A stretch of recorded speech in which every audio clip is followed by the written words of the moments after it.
Yes. I have a question before we talk about what I want us to talk about. Yes. When a chameleon meets with a snake, Yeah. and the snake decides to swallow the chameleon, Wow. the snake will get satisfied. Sindio? I'm not sure. You're not sure. But one thing... because no chameleon changes, it might change from being a food to something else. The chameleon has got a lot of chemicals. Yeah. So it means that the snake will not only get satisfied, but the snake will automatically die because of the chemicals that That's are... what I'm telling you, yes. It will change to something which will be poisonous that the snake cannot survive. Now, yes, William Ruto, the president, is the snake here. Yes, of course. And we Kenyans are the chameleons. Sure.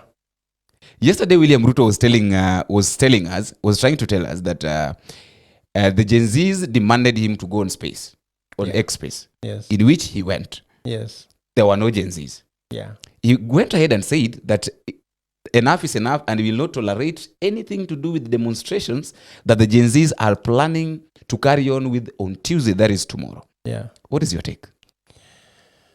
First of all, from the analogy of the snake, a snake is an enemy of a human being. And of course, for us, as let's say as citizens, we can change it to whatever I want, but not forgetting, because I'm not very good with these colors of the snakes and the chameleon. Let me go straight to the issue of enough is enough. Yeah.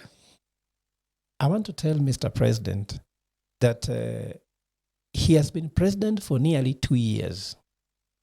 And Kenyans' first date, when he was taking the Bible, he said that in 100 days, cost of living will go down. All the promises he made in the plan will come to pass. They have never come to pass. They lied, they found empty coffers. Then they gave us a fake cabinet. Then they gave us a fake hustler fund. Then they gave us a fake fertilizer. But we're just still patient. We didn't say enough is enough, isn't it? Then they gave us adulterated fuel. Then they gave us toxic sugar. Then they gave us toxic oil. Then they increased cost of living. Unga went up. Fuel went up. They increased fuel levy. Then they brought all policies which were bad. Anybody who was good in government, they were degazetted. And then he gazetted his cronies. He tribalized the government. And they created a government of shareholders. We were still quiet.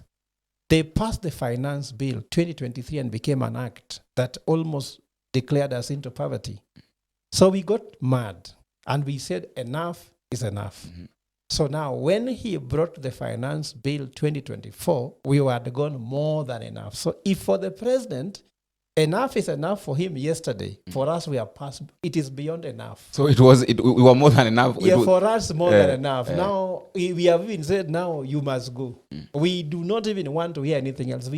For us it's not enough. For us if he says enough, can he chase us from Kenya? Can't.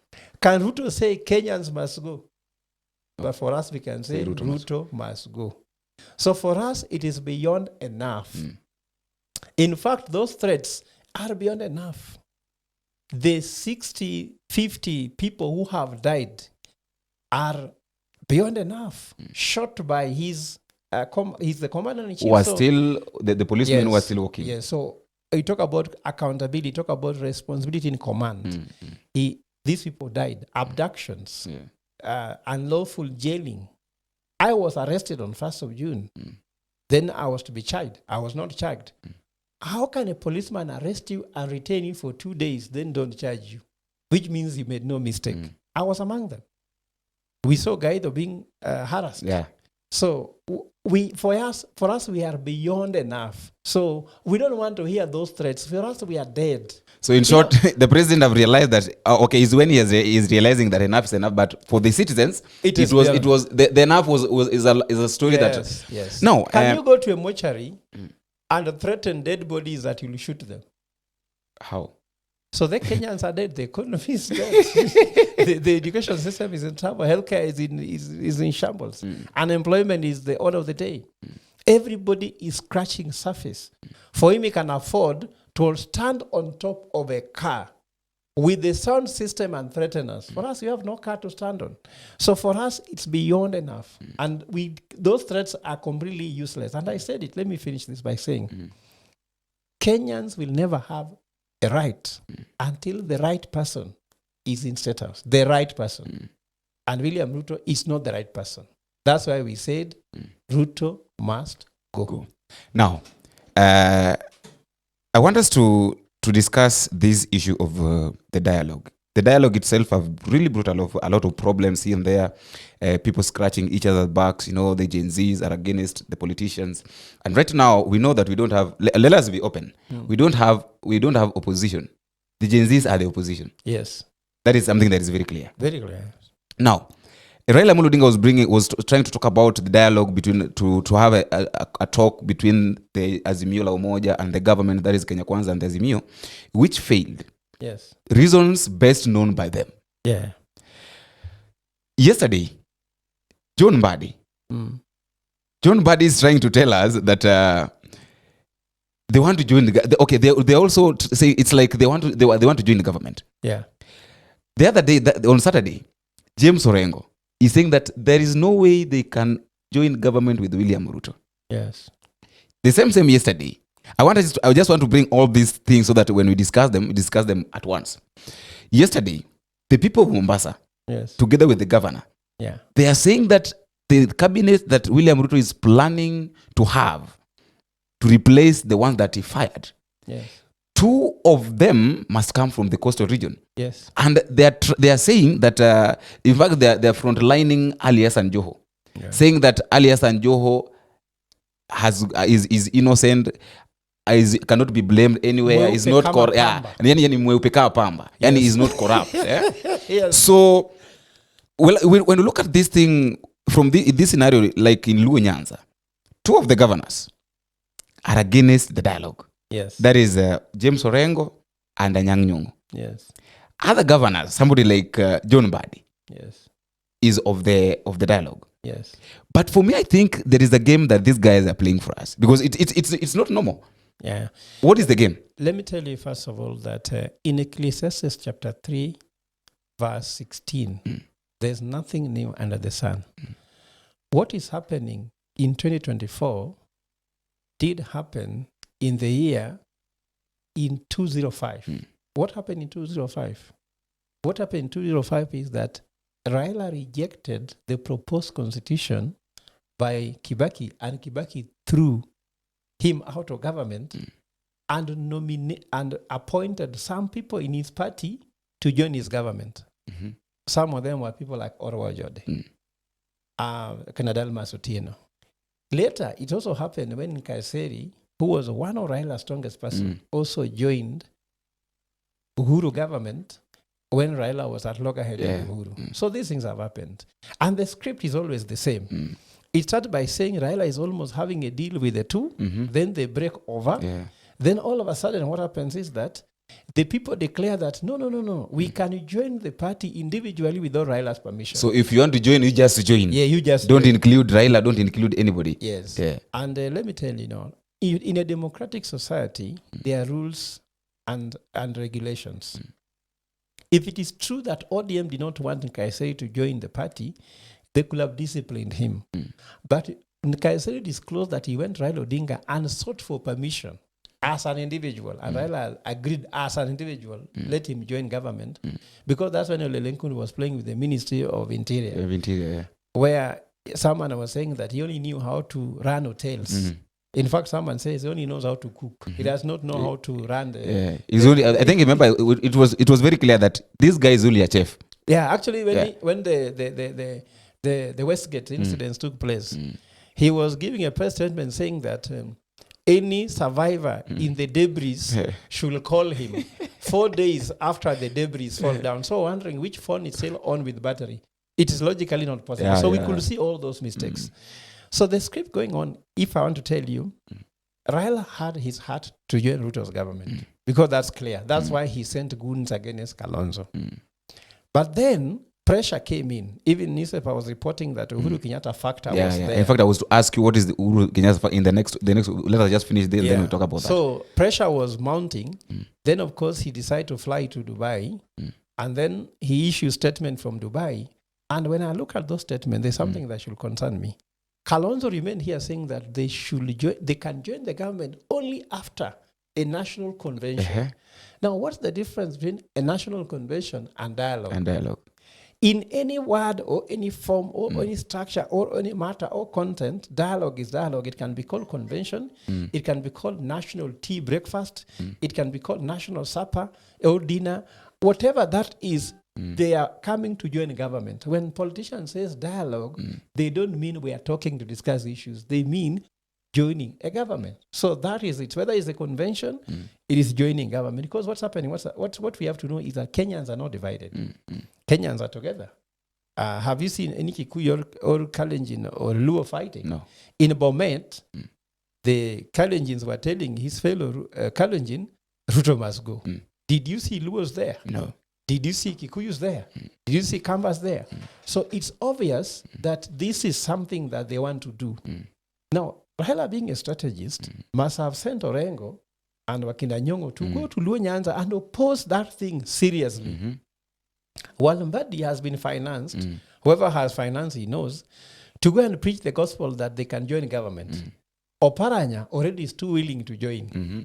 And of course, Coast Province, they are saying, now Raila in the sunset days, they cannot follow these people like Mbadi or Oparanya, because remember there was a competition between who become the leader of ODM.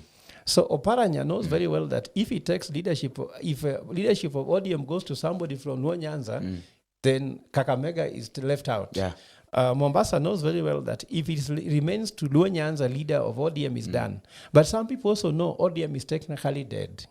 Because Raila is the heart, is the soul, is the brain, is the blood, is the eyes of ODM. When Raila will be going to AU, whatever remains here are just small body parts which are irrelevant. Do you know that people die because of organ failure? So ODM is going to suffer from what we call systematic organ failure. When Raila leaves, because Raila will leave with the key organs. Then what remains here will be shambles. Those organs will die. So what people are fighting for is where and when are we going to bury ODM? So these guys already know ODM is going to die. In fact, that's why they were thinking that being in government, they might even they can breathe inside government. Now they have been stopped from entering government as ODM. So mark my word, those people join government as individuals, but party, ODM is not a communal party. ODM is individual party. So the people inside government will be there because they have been nominated by Raila Odinga, but individually. Nominated, but individually. Does it make sense? It makes sense. It doesn't. It doesn't because it's the same thing. No, okay, to them. To them it makes sense. Yeah, but now to us, it doesn't. Whom will they reporting to? Automatically, they are the party leader. So if Raila one day goes and start bashing Ruto, isn't it? Will ODM, those people who joined government, not receive letters or threats that tell your party leader to stop insulting her, if not, we shall remove you from cabinet? You see what I mean? So this is not, Kenya, let me not be deluded. This is what politicians do. The parts are there. They are just dividing them. Nani anakula orenge, nani anakula sijui, kichwa, nani anakula wapi. So the thing has been decided. So this is a script which Kenyans are being put. And in any case, those people join government in their own individual capacity against the wishes of the party leader, then they should be punished according to the party rules and guidelines. If there's no punishment, then it simply means that this is something which has been agreed chini ya maji na sisi tunadanganywa hapo juu. Yes. And talking about, as we wind up, talking about Uhuru Kenyatta's factor. Yes. We know very well that Azimio la Umoja is let's say that the head spear is Uhuru Kenyatta. Is not Raila Odinga. Well, there are different names there because Raila has been called as the party leader, but Uhuru Kenyatta is the chair of Azimio. So if you look at that, it simply means that Raila Odinga and Uhuru Kenyatta, they have worked together. Yeah. So we do not know what they are doing at the moment, but they have worked together. So I don't think there's any problem them not working together. I'm sure Uhuru Kenyatta must have felt that if Raila left and joined UDA, then it will become very difficult for him to put Azimio together because he's the chair of Azimio. And Azimio remains very strong. Remember, Azimio has got a lot of connection. Now they have Azimio TV. It's doing very well. I even see there's Azimio restaurant. There's a lot of things. There's a lot of things they're going. So I'm sure that must be questions. Why are you going there? And remember, when you see Kioni talking, Kioni's position looks very similar to Uhuru's position because Jubilee is a party of Uhuru Kenyatta, and Kioni is the Secretary General. So whose mouth does he speak? Who pays his bills? Is Jubilee. And who is the owner? Uhuru Kenyatta. Yeah. So the position of Jubilee remains the same position of Uhuru Kenyatta. And I thought that Uhuru Kenyatta must have known this is a disaster, but also Uhuru Kenyatta as a statesman, let's say. Maybe Uhuru's feeling is that moving of ODM going to UDA would kill opposition, and Uhuru maybe understand there's a need for having a strong opposition. Yeah. Notwithstanding the handshake they had with Raila, but nevertheless, when Raila joined the Jubilee, Ruto became the opposition, which was good. Now here, Gachagua has refused to join the opposition as Raila joins. So if Gachagua left to Ruto and joined the opposition, then it will balance. But that time when Raila joined, Ruto left, falsely left. Yeah. He was busy outside there opposing the government. Even BBI, he opposed it. So who will oppose this amendment they want to do if all of them join the government? So I'm sure Uhuru becomes important. Then secondly, power is important, and power sometimes is money. Who finances Azimio? Who financed partly Raila's campaign is Uhuru Kenyatta. Even for the votes he got, the ones he got from Mount Kenya, Uhuru must have made an impact on those influences he did. So I'm sure that Raila feels he owes him, but Raila also knows that he can keep cover here by telling Uhuru we are together. Yeah. But behind the scene, ataingiza Mbadi, ataingiza Oparanya, naingiza Joho, as you can see, until he can get what he wants without showing that he has got it. Yeah. So in short, we're trying to say that Uhuru might have known or might know everything that has been happening. Yes, because of course Uhuru doesn't speak, but he consumes the information. Then secondly, Azimio papers, where are they? I think they're with him. Yeah, probably they are with him. Uhuru would be stupid to leave them with Raila. Yeah, because you know who Raila is. Yes, of course. Of course, everybody knows. Now you're the one who has said, but of course, politics, you have seen what has happened before, whereby a political party, for them to belong to you, have to have papers. You see what had happened when ODM Kenya was splitting with ODM, somebody else was having the papers. Yeah. That's why Raila had to form quickly ODM Kenya to at least to survive, because ODM was going to disappear with somebody else. So having the party papers as a party leader are very critical. So I guess that Uhuru Kenyatta knows where the papers are. And I guess that Azimio has got a platform already. And that platform was built and financed by Uhuru Kenyatta. And Raila has enjoyed that platform. He has enjoyed it seriously. So I guess that he was seeing something to lose. Raila was in a dilemma, but I don't think that was a dilemma. You can see exactly where Raila stands. Raila will be safe with William Ruto. I even saw his statement in Dubai saying that I'm ready to even sacrifice the AU position for the sake of my country. I can read it. That's a good political statement, but the truth of the matter is, in a scale of 1 to 10, he can be honest 3%. He can be honest at 3. A scale of 1 to 10 at 3. And because honesty cannot be at a proportion, then you can just put that he is dishonest. Because you see, there are some terms which are absolute. You cannot be more right or less right. Yeah. You're either right or wrong. So you're either honest or dishonest. Can you be less honest? You can't. Can you be more honest? If you want to be hot, be hot. Yes. If you want to be cold, be cold. Temperature can be measured in ranges, but honesty, being right, being constitutional, being legal, isn't it? Being sinful or being virtuous, those are things that are not in scale. Either you go to heaven or you are kept somewhere where you're waiting to go to heaven.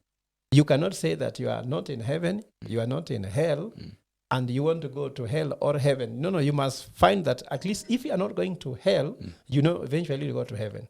So some of these things are measures, clearly. They are absolute terms.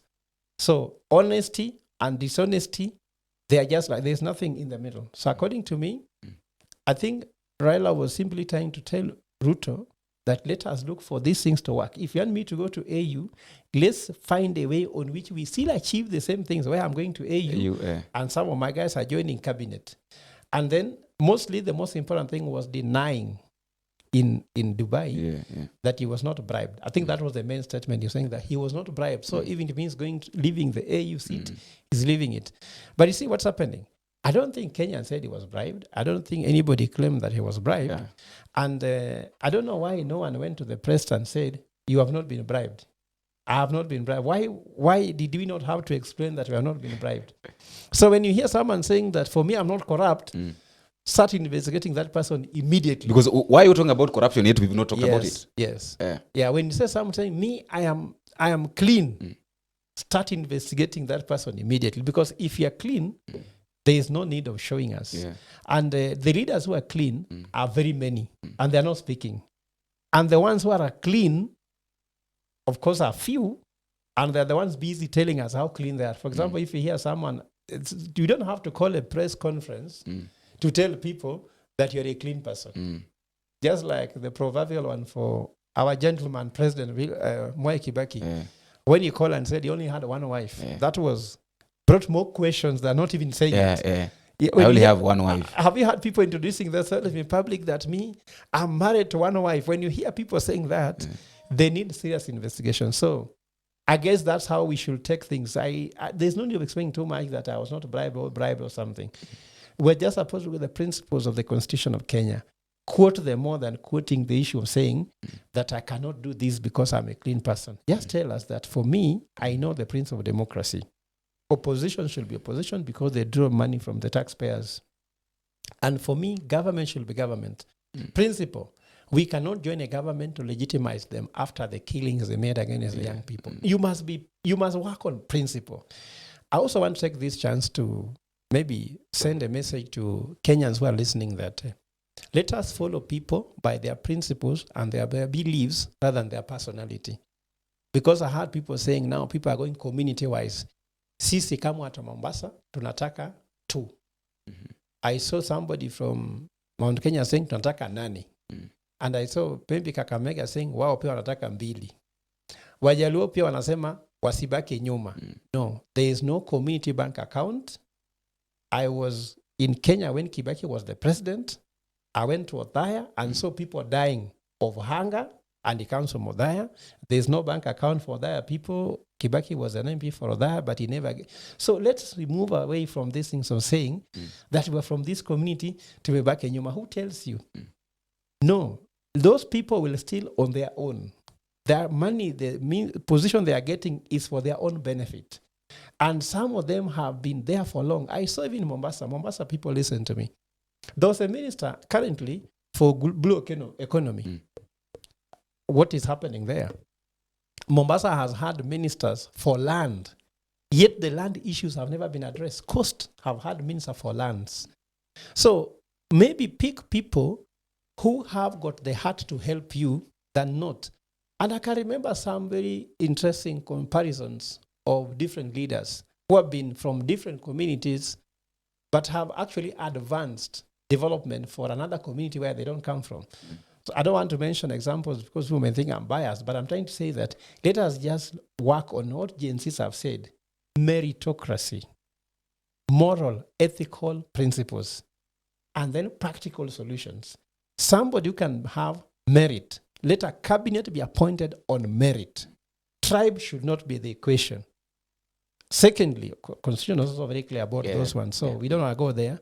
Secondly, let's just go on people who are honest, who can run the government without self-interest. And lastly, practical solutions.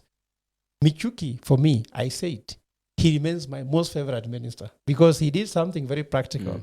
When he told people that Kenyans will be on seat belt, even me, I doubted.